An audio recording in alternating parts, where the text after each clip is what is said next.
Hola, ¿qué tal? Bienvenidos a esta nueva sesión en donde hablaremos acerca de la argumentación y concretamente de los tipos de argumentos.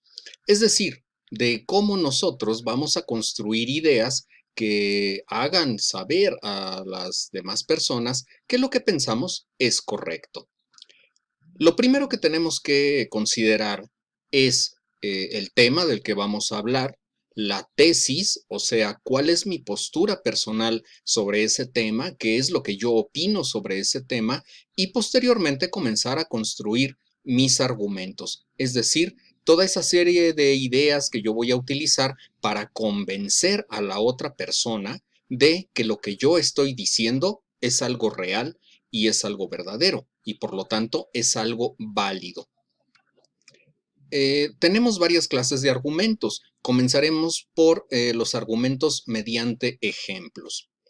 Tenemos aquí un pequeño texto en donde está marcado en negritas la primera parte que corresponde principalmente a lo que es la aseveración. ¿Qué es la aseveración? Bueno, la aseveración es la idea que yo pretendo dar como válida, es la idea que yo pretendo que mi interlocutor, que la otra persona, acepte como válida y como verdadera. En este caso, la aseveración dice, en épocas pasadas las mujeres se casaban muy jóvenes. Bien, yo trato de convencer a la otra persona de que eso es real y para esto voy a tomar ejemplos. Julieta, en Romeo y Julieta de Shakespeare, aún no tenía 14 años. En la Edad Media, la edad normal del matrimonio para las jóvenes judías era de 13 años, y durante el Imperio Romano, muchas mujeres romanas contraían matrimonio a los 13 años o incluso más jóvenes. ¿Qué es lo que estoy haciendo? Estoy tomando ejemplos de situaciones similares a las que yo estoy expresando como mi postulado, como mi aseveración, para convencer a la otra persona y para demostrarle que lo que yo estoy diciendo es verdad, que en épocas pasadas las mujeres se casaban muy jóvenes. Bien, el siguiente argumento que vamos a analizar es el argumento por analogía. ¿En qué consiste? Consiste en llevar una situación para, de alguna manera, compararla con otra situación similar. Vamos a ver. En este pequeño texto dice, George Bush afirmó una vez que el papel del vicepresidente es apoyar las políticas del presidente, esté o no de acuerdo con ellas, porque usted no puede bloquear a su propio quarterback.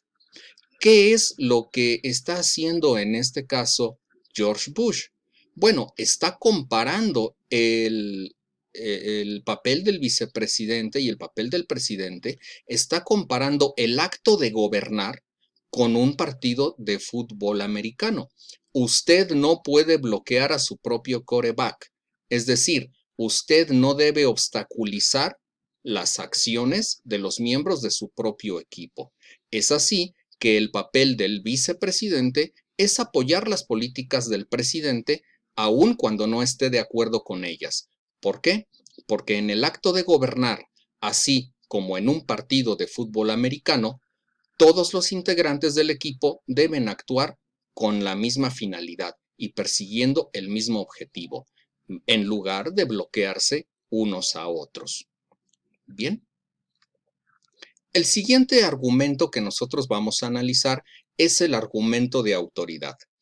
Para esto se toma una fórmula, digámoslo así, en donde X, alguna persona u organización, dice que Y. O sea, una persona o una organización afirma una idea y por lo tanto esa idea es verdad. Regularmente estas personas o estas organizaciones son personas de reconocimiento, son organizaciones acreditadas, ¿sí? Y la información que presentan esas personas o esas organizaciones que saben del tema del que yo estoy hablando, pues tienen que considerarse como ideas reales y como ideas verdaderas. Los argumentos de esta forma son argumentos de autoridad. Por ejemplo, lo que dice este pequeño texto. Organizaciones de derechos humanos dicen que algunos presos son maltratados en México y por lo tanto algunos presos son maltratados en México. Esto no lo está diciendo la persona que escribe el texto, esto lo está diciendo una organización o unas organizaciones de derechos humanos, es decir, organizaciones, grupos de personas que saben del tema del que se está hablando, que conocen de la realidad que estamos tratando y que por lo tanto lo que ellos dicen pues tiene un alto valor de verdad, ¿correcto? Esto no lo dice, repito, la persona que escribe.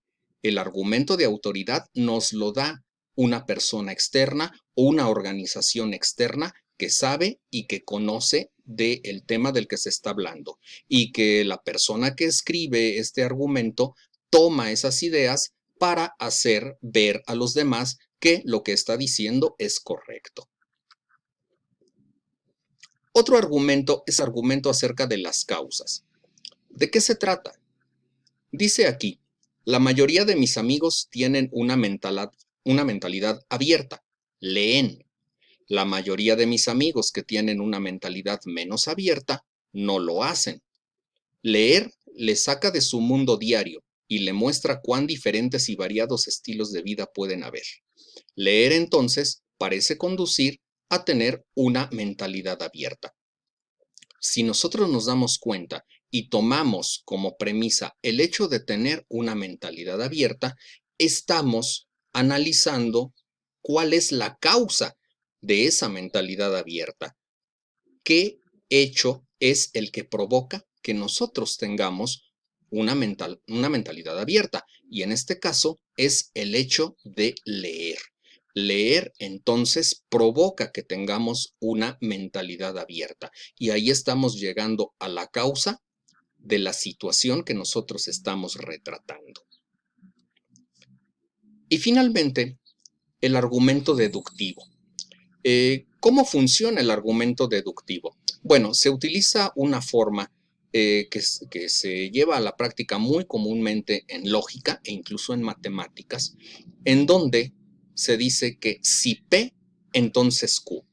Quiere decir que si se da una situación, entonces se dará otra. Y el ejemplo que tenemos es el siguiente. Si en el ajedrez no hay factores aleatorios, entonces el ajedrez es un juego de destreza. ¿A qué me refiero con factores aleatorios? Bueno, factores de suerte, factores de azar, como pudiera ser la lotería, tal vez. Si yo llego a ganar la lotería, pues será meramente por un factor aleatorio, es decir, por un factor de suerte. Sin embargo, en el hecho de jugar ajedrez no influye la suerte, sino que se trata de un proceso de estrategia, de un proceso de cálculo de los movimientos que voy a hacer. Entonces, si en el ajedrez no hay factores aleatorios, es decir, si en el ajedrez no influye la suerte, entonces el ajedrez es un juego de destreza. Y de ahí se derivan las dos oraciones que siguen. Como en el ajedrez no hay factores aleatorios, por lo tanto, el ajedrez es un juego de destreza. Es decir, en este argumento deductivo, a partir de algo que se da, yo llego a una conclusión. ¿Bien? Correcto. Entonces, una vez dicho esto, vamos con lo siguiente. ¿Qué es lo que viene? Bueno, pues poner a prueba lo aprendido. ¿Qué es lo que vamos a hacer? Vamos a elegir una de las aseveraciones que se marcan aquí. Tenemos tres. La primera, compartir música o películas debe castigarse como un delito. Nos referimos aquí concretamente al caso en donde, bueno, yo compro un disco de música o compro una película y se la comparto a otras personas sin que ellas hayan pagado por esa película. Eh, de acuerdo a los derechos de autor, y eso es un tema que se ha tratado en varias ocasiones, pues todas las personas que lleguen a tener acceso a un disco de música o a una película deberán hacerlo a través del pago. lo que estamos afirmando aquí es que compartirla no quiere decir que esta persona se la esté robando. Yo compré el disco de música o yo compré la película y se las estoy compartiendo y ellos van a disfrutar de esa música o de esa película sin que ellos hayan pagado. Y esto se debe castigar como un delito. Es el equivalente a cuando compro un disco de música y lo subo a la internet para que otras personas la puedan descargar. Eso se está considerando como un delito. Bueno, debe considerarse, debe castigarse eso como un delito. Todavía no está dicho. La segunda, los contenidos en internet deben ser controlados por los gobiernos. ¿A qué nos referimos con esto? A que toda la información que llegue a ser expuesta o publicada en el internet deberá pasar por manos de los gobiernos de los distintos países para que ellos decidan si es conveniente o no que esa información se suba al internet. En algunos países sucede. En algunos países, todos los contenidos que se publican en sus páginas web, en las páginas web de esos países, tienen que pasar primero por filtros que establecen los gobiernos. Y si el gobierno de ese país considera que la información no es adecuada, simplemente se elimina o no se permite que se cargue al Internet. ¿Debe eso prevalecer?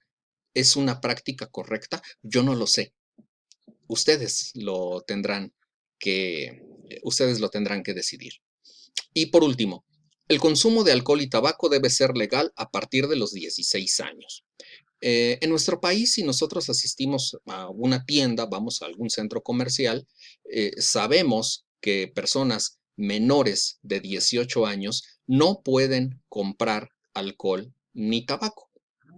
La propuesta es, debe ser legal a partir de los 16, que una persona de 16 años ya pueda decidir si compra o no compra alcohol, si consume o no consume tabaco. ¿Debe ser eso legal? Bueno, igualmente, lo dejo a su consideración. Les pediré, por favor, que elijan una de estas aseveraciones, la que más les llame la atención, tomen una postura, es decir, a favor o en contra de esa aseveración, y escriban todos los argumentos que se les ocurran para fortalecer esa postura que ustedes están tomando. Si estás a favor de que los contenidos en Internet, por ejemplo, deban ser controlados por los gobiernos, escribe todos los argumentos que se te vengan a la cabeza para fortalecer tu postura a favor de que el Internet debe ser controlado por los gobiernos. Utilicen cualquiera de los argumentos que acabamos de analizar, traten de emplear lo que mejor les acomode para el desarrollo de sus argumentos y pues vamos a ver cuál es el resultado. Por el momento nos vamos a quedar hasta aquí. Espero que esto les haya gustado y sobre todo que les sirva para la realización de sus tareas. Muchas gracias por su atención. Nos vemos en la siguiente. Pásenla bien.